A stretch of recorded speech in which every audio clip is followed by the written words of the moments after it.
You hit $10,000 in savings and it felt amazing. Like genuinely amazing. You looked at that number and for the first time in maybe your entire adult life, you felt like you were doing something right. You had a cushion, a safety net, proof that you could actually save money. And so you kept going. Every extra dollar went into the same account. 11,000, 13,000, 15,000, 18,000, all sitting in one place. You know, your checking account or maybe a regular savings account, earning basically nothing. And you felt proud. You should feel proud. Most Americans can't cover $1,000 emergency, let alone save 5 figures. But here's what nobody told you. After $10,000, keeping all your money in one account isn't just inefficient, it's actively costing you. Every single month that extra money sits there doing nothing, it's losing value. Inflation is eating it. Opportunity cost is compounding against you. And the safety you think you're building by hoarding cash is actually a false sense of security that's keeping you from building real wealth. My name is Chris, and I spend way too much time thinking about money, financial strategy, and why people who are actually good at saving often end up stuck because nobody taught them what to do after the saving part. Because saving is step one, and most financial advice stops there. Open an emergency fund, save 3 to 6 months of expenses. Great. Done. But then what? What do you do when you've crossed that threshold and the money keeps piling up in the same account going nowhere? That's what we're talking about today. Because what you do with your money after $10,000 matters way more than what you did to get there. The first thing you need to understand is what happens to cash that just sits there. It dies slowly, quietly, but it dies. If you've got $20,000 sitting in a regular savings account, earning 0.01% interest and inflation is running at 3 to 4%, you are losing somewhere between $600 and $800 a year in purchasing power. You don't see it disappear.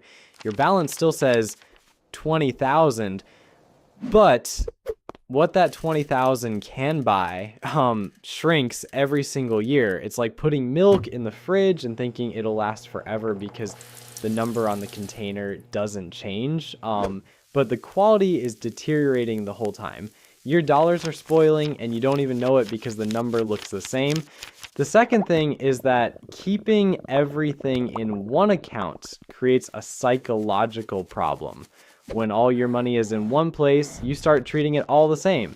Your emergency fund, your vacation savings, your future investment capital, it's all just one big number. And that makes it way too easy to dip into money that was meant for something else. Like, you see 15,000 in your account and think, I can afford this vacation, but really 5,000 of that was supposed to be untouchable emergency money and another chunk was supposed to go toward investments.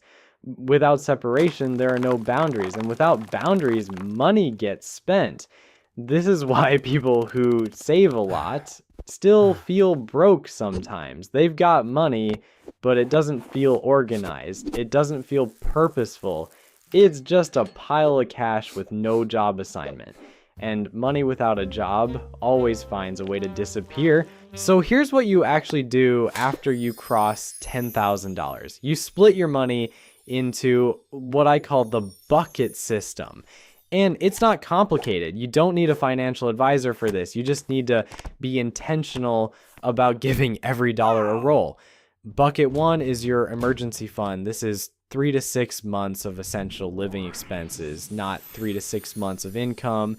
Expenses, rent, utilities, groceries, insurance, car payment, the basics. For most people, this is somewhere between $8,000 and $15,000 depending on your cost of living. This money sits in a high yield savings account earning 4 to 5% right now, not your regular bank savings account. A high yield one, there are tons of them online. This is money you do not touch unless there's a genuine emergency. Job loss, medical crisis, car breaks down. That's it. Not a sale at Best Buy. Not a spontaneous trip. An actual emergency. Bucket 2 is your short-term savings. This is money for things you're planning to spend within the next 1 to 2 years. Vacation, new furniture, wedding, down payment you're actively saving for, whatever. This also goes in a high-yield savings account, but a separate one from your emergency fund. Keeping it separate is the whole point. Like, you need to see your emergency fund as untouchable and your short-term savings as spendable for its specific purpose. That mental separation changes everything. Bucket 3, and this is where it gets exciting, is your investment account. This is where every dollar above your emergency fund and short-term savings goals should be going. Every single dollar, because this is where your money actually starts working for you instead of slowly dying in a savings account. Open a Roth IRA if you haven't already. If you have one and you're maxing it out, open a regular brokerage account. Put your money into broad market index funds, S&P 500, total stock market funds, something simple and diversified. Set up automatic contributions so money flows into this account every month without you thinking about it, and then leave it alone. Don't check it every day. Don't panic when it drops. Just let compound interest do its thing over years and decades. This is the money that turns into real wealth, not your savings account, your investment account. The difference between someone with 50,000 in savings and someone with 50,000 invested over 20 years is genuinely hundreds of thousands of dollars. Same starting amount, completely different outcomes. One melted slowly from inflation, the other multiplied from compound growth. Bucket 4 is optional but powerful. This is what I call the opportunity fund. It's a smaller amount of cash set aside for unexpected opportunities, not emergencies. Maybe a friend is starting a business and you want to invest. Maybe a stock you've been watching drops significantly and you want to buy in. Maybe a real estate opportunity comes up. Having a small pool of liquid cash ready for moments like these can be incredibly valuable.